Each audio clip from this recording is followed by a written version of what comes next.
Collègue Moïndo Jean-Baptiste. Honorable Président, je prends la parole pour soulever 3 aspects. Le tout premier, c'est qu'à mon avis, la raison fondamentale qui justifie la demande d'autorisation de prorogation pour la 4e fois est fondée sur ce que je considère comme un outrage au Parlement. Pourquoi? J'estime que le gouvernement a le devoir d'être sincère envers l'Assemblée nationale que nous constituons. Je pose la question de savoir de qui émane le texte. Lorsque, déjà, au premier paragraphe, le texte parle d'avancées positives, alors que, sans faire l'évaluation, l'on sait que Beni est complètement coupé de Kassindi, de Komanda, de Butembo. Pourquoi le gouvernement ne peut pas venir nous dire, honorable député, voici la réalité, les difficultés auxquelles nous sommes confrontés. Et parce que vous êtes la représentation nationale, vous retirez ce que vous avez dit d'abord avant de continuer. Honorable Président, avec toute humilité, s'il faille retirer, même sans être convaincu, je retire pour que je continue à dire ce qui a de vérité.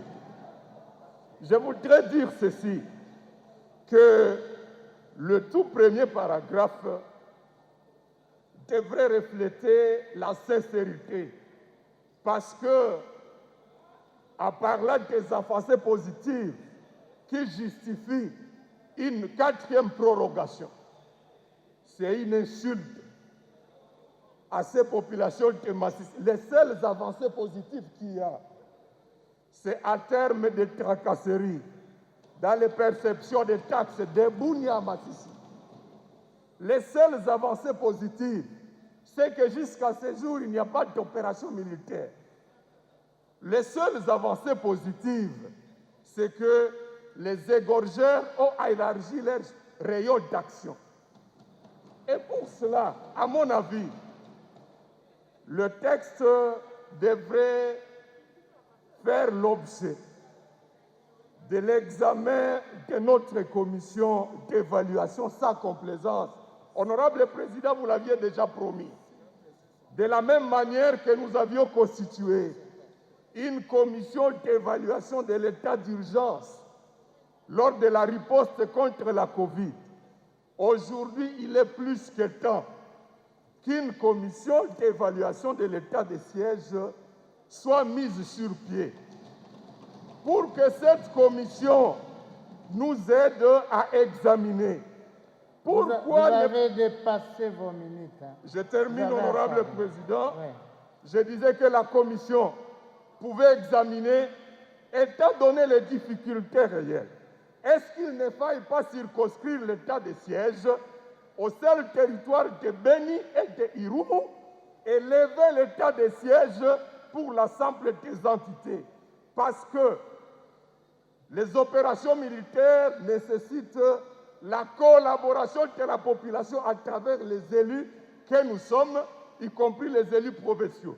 Or, à ce jour, il y a un fossé entre la population et les autorités militaires. Parce que pour les militaires, on intimide même nos collègues députés provinciaux. Ils ont des informations de terrain, mais les autorités militaires ne sont pas disposées à les écouter, à les recevoir.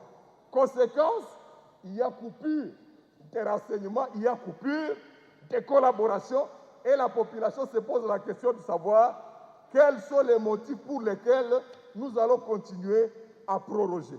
J'estime donc, honorable Président, citez collègue, s'il vous plaît. Vous voudriez bien honorer votre engagement solennel, d'après lequel nous devrions avoir une plénière d'évaluation de l'état de siège, et cela, si une commission ad hoc est constituée pour y travailler de manière rationnelle, eh bien, avant que le gouvernement ne revienne pour une 5e prorogation, nous devrions avoir fait notre propre religion sur l'état Collègue, vous de siège. citez, s'il vous plaît.